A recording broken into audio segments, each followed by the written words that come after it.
السلام علیکم۔ آج سے 12 سال پہلے ایک لڑکی میرے پاس آئی۔ وہ کافی بیمار تھی۔ میں نے اس کا چیک اپ کیا۔ بہت خوبصورت لڑکی تھی۔ اس کی نیلی سی آنکھیں دیکھ کر نہ جانے مجھے کیا ہوا۔ میں پہلی ہی نظر میں اس پہ اپنا دل ہار بیٹھا، لیکن میں خاموش رہا۔ میں نے اس کا علاج جاری رکھا، بالکل ٹھیک ہو گئی۔ جب وہ آخری بار میرے پاس آئی، میں نے ہمت کر کے اس سے کہا، کیا آپ اپنا نمبر دیں گی مجھے؟ اس نے میری طرف دیکھا، پھر مجھے اپنا نمبر دے دیا۔ وہ اتنی خوبصورت تھی، میں نے بتا نہیں سکتا۔ کچھ دن کے بعد میں نے اسے کال کی تو اس نے مجھے فوراً پہچان لیا۔ کہنے لگی، ڈاکٹر صاحب، مجھے یقین تھا کہ آپ کا فون ضرور آئے گا۔ میں نے پوچھا، آپ کیا کر رہی تھی؟ وہ آہستہ سے کہنے لگی، بس حالات سے لڑ رہی ہوں۔ میں نے اس کی بات مذاق میں ڈال دی۔ میں نے کہا، آپ یہ بتائیں کہ آپ کہاں رہتی ہیں؟ اس نے بات بدل دی۔ کہنے لگی، چھوڑیں ڈاکٹر صاحب، میں کہاں رہتی ہوں، آپ بتائیں، آپ نے مجھے میرا نمبر کیوں لیا اور مجھے کال کیوں کی؟ میں مسکرانے لگا۔ میں نے کہا، آپ جانتی ہیں اللہ نے آپ کو کتنا خوبصورت بنایا ہے، آپ بہت پیاری ہیں۔ وہ میری بات سن کر خاموش ہو گئی اور تھوڑی دیر کے بعد کہنے لگی، ڈاکٹر صاحب، پیارا ہونے سے کیا ہوتا ہے؟ کاش نصیب بھی پیارے ہوتے ہیں۔ میں نے سوال کیا، کیوں؟ آپ کے نصیب کو کیا ہوا ہے؟ وہ پھر تھوڑی دیر چپ ہونے کے بعد کہنے لگی، ڈاکٹر صاحب، آپ نے مجھ سے ٹائم پاس کرنے کے لیے بات کی ہے۔ ابھی وہ بات کر ہی رہی تھی کہ میرے پاس مریض آ گیا۔ اس نے فون بند کر دیا، لیکن ہماری بات ہوتی رہی۔ ایک دن وہ مجھے کہنے لگی، ڈاکٹر صاحب، میں جانتی ہوں آپ کا پیار کہاں تک ہے، آپ بتائیں کب کس وقت آپ کو ملنے آؤں؟ اس کی یہ بات سن کر میرے رونگٹے کھڑے ہو گئے۔ میں نے کہا، تمہیں یہ بات کرنے سے پہلے سوچنا چاہیے، میں ایسا انسان نہیں ہوں۔ پھر میں نے اس سے پوچھا، آپ کہاں رہتی ہیں اور آپ کی امی ابو، آپ کی فیملی میں اور کون ہے؟ وہ آہستہ سے کہنے لگی، صرف میری امی ہیں اور 2 چھوٹی بہنیں، ابو نہیں ہیں اور میرا کوئی بھائی بھی نہیں ہے۔ میں نے گھر کے اخراجات کا پوچھا کہ گھر کا نظام کیسے چلتا ہے؟ وہ میری بات سن کر خاموش ہو گئی اور کہنے لگی، نماز کا وقت ہو گیا ہے، میں نماز پڑھ لوں۔ میں نے ہاں میں جواب دیا اور کال بند کر دی۔ وہ صرف دن کو بات کرتی، رات کو مجھ سے بات نہیں کرتی تھی۔ میں نے بہت بار کہا تھا، رات کو بات کیا کرو، لیکن وہ کہتی، میں رات کو بات نہیں کر سکتی۔ خیر، ہماری باتیں ہوتی رہیں۔ 1 سال گزر گیا۔ میں نے اس سے شادی کرنے کا پکا ارادہ کر لیا۔ میں اس کی بات کی بہت عزت کرتا تھا، کیونکہ وہ 5 وقت کی نمازی تھی، اور اس کو دیکھ کر 5 وقت نماز پڑھنے کا ارادہ کر لیا میں نے، اور اس پر حق جتایا کرتا۔ اس کے ساتھ مجھے اپنے پن کا بہت احساس ہونے لگا۔ وہ مجھے کھانے کے وقت میسج کرتی، پیار سے کہتی، آپ نے کھانا کھایا؟ اگر میں کبھی کھانے سے لیٹ ہو جاؤں تو وہ مجھے ڈانٹتی، لیکن ہمیشہ وہ ایک بات کہتی، ڈاکٹر صاحب، آپ بہت اچھے انسان ہیں۔ میں نماز پڑھ کر دعا کرتی ہوں، اللہ پاک آپ کو بہت اچھی ہمسفر عطا کرے، اور میں تڑپ کر اسے کہا کرتا، میری ہمسفر بس آپ ہی ہیں، میں آپ سے شادی کروں گا۔ لیکن وہ میری بات سن کر ہنسنے لگتی اور کہنے لگی، ڈاکٹر صاحب، میں آپ کے قابل نہیں ہوں۔ وہ بات ادھوری چھوڑ جاتی۔ مجھے یاد ہے، میں اسے جتنا بھی ڈانٹتا، جتنا بھی کچھ کہتا، وہ غصہ نہ کرتی۔ میری ڈانٹ، میرا غصہ، میرا سخت لہجہ برداشت کر لیتی۔ ایک بار اس نے میرا فون نہیں اٹھایا تو میں نے اسے بہت ڈانٹا۔ وہ میری ڈانٹ سنتی رہی، پھر آہستہ سے کہنے لگی، ڈاکٹر صاحب، میں قربان آپ پہ، آپ جتنا چاہیں غصہ کر لیں، میں آپ کے قدموں سے لپٹ جاؤں گی۔ اس کی باتیں سن کر مجھے اس سے اور محبت ہونے لگی۔ گھر میں میری شادی کی بات ہونے لگی۔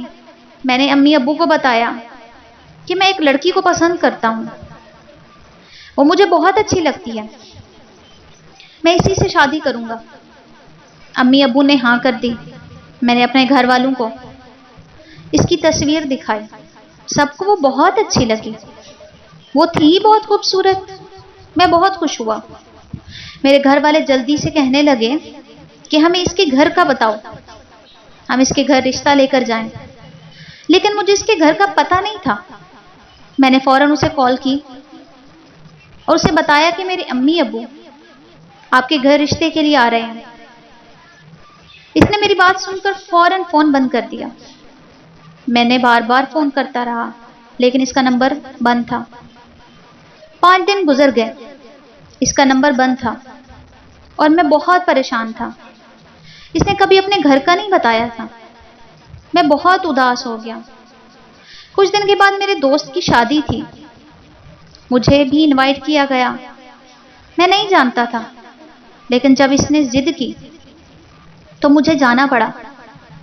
وہ دوسرے شہر میں رہتا تھا، میں وہاں گیا۔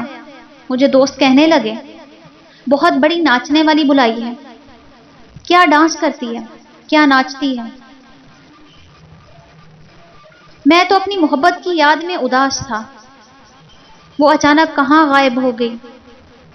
دوستوں کے ساتھ بیٹھا ہوا تھا، پروگرام شروع ہوا، سب سیٹیاں بجانے لگے، میوزک کے ساتھ ہر طرف شور تھا۔ کچھ لڑکیاں ناچتے ہوئے اسٹیج پر آئیں اور ڈانس کرنے لگی۔ پھر مجھ پر ایک قیامت گزری۔ میری آنکھوں نے جو دیکھا وہ مجھے مار گیا۔ میرے سامنے وہی ناچ رہی تھی، وہ ایک ناچنے والی تھی۔ میں اسے دیکھ کر تڑپ گیا، لیکن جب اس کی نظر مجھ پر پڑی تو اس کے قدم رک گئے۔ میں نے اس کی جانب دیکھا، میرا جسم کانپنے لگا۔ میں ہار گیا۔ اس کی وجہ سے میں نے نماز شروع کی، اور وہ خود ایک ناچنے والی ہے۔ میں غصے سے پاگل ہو رہا تھا۔ اسٹیج سے نیچے اتری اور میرے پاس آئی۔ میں نے اسے زوردار تھپڑ دے مارا۔ اس نے کچھ کہنے کی کوشش کی تو میں نے ایک اور تھپڑ مار دیا۔ اس کی نظریں جھک گئیں۔ میں نے اسے دھکا دیا۔ سب ہماری طرف دیکھ رہے تھے، سب حیران تھے یہ کیا ہوا۔ وہ وہیں پہ بیٹھ گئی، باہوں میں سر رکھ کر رونے لگی۔ میں اسے نظر انداز کر کے واپس اپنے گھر آ گیا۔ میں بہت پریشان تھا، اس سے نفرت سی ہو گئی تھی۔ میں 2 دن ڈیوٹی پہ نہیں گیا۔ 2 دن کے بعد جب میں ہاسپٹل گیا، میں مریضوں کا چیک اپ کر رہا تھا۔ ایک لڑکی میرے پاس آئی، کہنے لگی ڈاکٹر صاحب آپ سے بات کرنی ہے۔ میں نے کہا بولو کیا بات ہے۔ وہ کہنے لگی ڈاکٹر صاحب وہ لڑکی، میں نے اس لڑکی کا نام سنا تو چلاتے ہوئے کہا اس کا نام میرے سامنے مت لو، لیکن وہ لڑکی آہستہ سے کہنے لگی ڈاکٹر صاحب بس ایک بار سن لیں، وہ بیچاری حالات سے ہاری ہوئی ہے، وہ گندی لڑکی نہیں ہے، وہ بہت مجبور ہے، آپ ایک بار اس کے گھر آ کر سب اپنی آنکھوں سے دیکھ لیں، آپ کو سمجھ آ جائے گا۔ ڈاکٹر صاحب ایک بات کہوں، وہ آپ سے بہت پیار کرتی ہے، لیکن خود کو آپ کے قابل نہیں سمجھتی۔ وہ ہر وقت آپ کی باتیں کرتی رہتی ہے، ہر بات میں آپ کا ذکر۔ ایک بات بتاؤں، وہ بہت اچھی ہے، پلیز اسے سنبھال لیں، وہ زندگی سے لڑتے لڑتے بہت تھک گئی ہے۔ اس کی ماں کینسر کی مریضہ ہے، چھوٹی بہنیں ہیں، اسکول پڑھتی ہیں۔ وہ عزت سے جینا چاہتی تھی، لیکن اس ظالم زمانے نے اسے نوچ کھانا چاہا۔ بس اس سے آگے میں کچھ اور نہیں کہہ سکتی، بس آپ اسے معاف کر دینا۔ میں اس کی بات سن کر خاموش تھا۔ رات کو گھر آیا تو بہت اداس تھا۔ مجھے اس کے گھر کا پتہ وہ لڑکی بتا گئی تھی۔ دوسرے دن میں امی ابو کو ساتھ لے کر اس کے گھر چلا گیا۔ دروازے پر دستک دی تو اس کی چھوٹی بہن نے دروازہ کھولا۔ ہم گھر میں داخل ہوئے تو اس کی امی چارپائی پر لیٹی ہوئی تھی۔ ہم ان کے پاس گئے۔ ہم نے اپنا تعارف کروایا کہ میں ڈاکٹر ہوں. میرے ابو امی ان سے بات کرنے لگے. ہم آپ کی بیٹی کا رشتہ لینے آئے ہیں. اتنے میں وہ بھی نماز پڑھ کر آئی اور مجھے دیکھ کر حیران ہوئی. کہنے لگی ڈاکٹر صاحب آپ یہاں؟ میں ہلکا سا مسکرایا. میں نے اپنے گھر والوں کو یہ نہیں بتایا تھا کہ وہ کیا کرتی ہے. اس نے مجھے بہت منع کیا. ڈاکٹر صاحب میں اچھی لڑکی نہیں ہوں. میں نے مسکرا کر کہا جس کی وجہ سے میں 5 وقت نمازی بن گیا. بھلا وہ کیسے اچھی نہیں ہو سکتی؟ حالات تو مجبوری کے تماشے ہیں. میری جان اب رزق کی خاطر ناچنے لگی. اب میں ہوں نا، سب بھول جاؤ. آج سے آپ میری عزت ہیں. وہ میری بات سن کر رونے لگی. سب بہت خوش تھے. ہمارا نکاح ہو گیا. میری شادی ہو گئی. ایک سچا مرد ہمیشہ عورت کی عزت کا محافظ بنتا ہے. شاید میں نے بھی وہی دیکھا. میں نے کبھی کسی کو نہیں کہا کہ میری بیوی ناچنے والی ہے. اس کے حالات اور وقت نے اسے ناچنے پر مجبور کر دیا. اگر آپ کو میری ویڈیو پسند آئی ہو تو میرے چینل کو لائک، شیئر، سبسکرائب کریں. اللہ حافظ.